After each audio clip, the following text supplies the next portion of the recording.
èyíkéyìí ẹni tó bá dábàá láti da ètò ìdìbò sí ipò gómìnà tí yóò wáyé ní ọjọ́ àbámẹ́ta tó ń bọ̀ yìí rú tó gbìyànjú láti ṣàyàbí ẹ̀yìn olúwa rẹ̀ yóò fojú winá òfin. kódà gbóró gbé onítọ̀hún iléeṣẹ́ ọmọ ológun orílẹ̀-èdè nàìjíríà ló sọ bẹ́ẹ̀.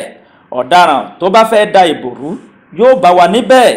iléeṣẹ́ ọmọ ológun ní orílẹ̀-èdè nàìjíríà ti ké sí àwọn ikọ̀ ọmọ ológun láti fi ìyà jẹ ẹnikẹ́ni tó bá gbìyànjú láti da ètò ìdìbò sípò gómìnà irú. adarí ikọ̀ 1 Brigade Nigeria Army àti Sector 1 Joint Task Force North West Operation àti gbogbo iléeṣẹ́ ọmọ ológun ni wọ́n panupọ̀ fohùn ṣọ̀kan bẹ́ẹ̀.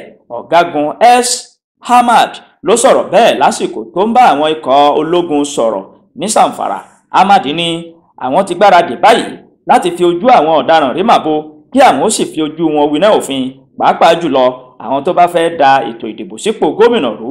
ó ní àwọn ń ṣe show of force láti fi hàn gbangba wípé àwọn ti gbáradì, bẹ́ẹ̀ ni àwọn sì ti ṣetán.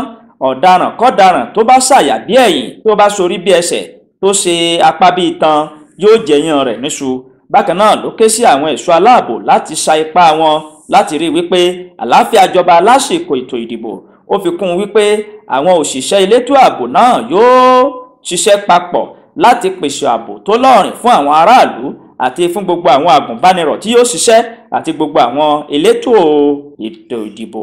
ọ̀gágun ikọ̀ ọmọ ogun náà ní àwọn ọba aláyé tí wọ́n bá ṣe mọ̀nàmọ́ná àwọn ò ní fi àsìkò gbà wọ́n láti ṣe màkàrúrù ìbò. ọba aláyé tó bá gbìyànjú láti da ìbò rú tàbí tó bá taṣe àgẹ̀rẹ̀ yóò fi ojú àti imú kàtà òfin. iléeṣẹ́ ọmọ ológun wá ń ké sí àwọn aráàlú wípé kí wọ́n jáde lọ́wọ̀ọ̀wọ́, kí wọ́n ó dìbò wọn fún ẹni tó bá wù wọ́n lọ́kàn, kí wọ́n ó sì gba lé wọn lọ. bí wọ́n ó bá sì dúró níbi ìbò kí wọ́n má fa jàgídíjàgan, torí ẹni tó bá ṣàyà bí ẹ̀yìn olúwa rẹ̀ yóò lulẹ̀ yóò sì fi ìdíwọ́. iléeṣẹ́ ọmọ ológun wọ́n ti ké sí àwọn aráàlú wípé ẹnikẹ́ni tó bá fẹ́ da ètò ìdìbò sípò gómìnà rú yóò jẹ iyán rẹ̀ níṣu.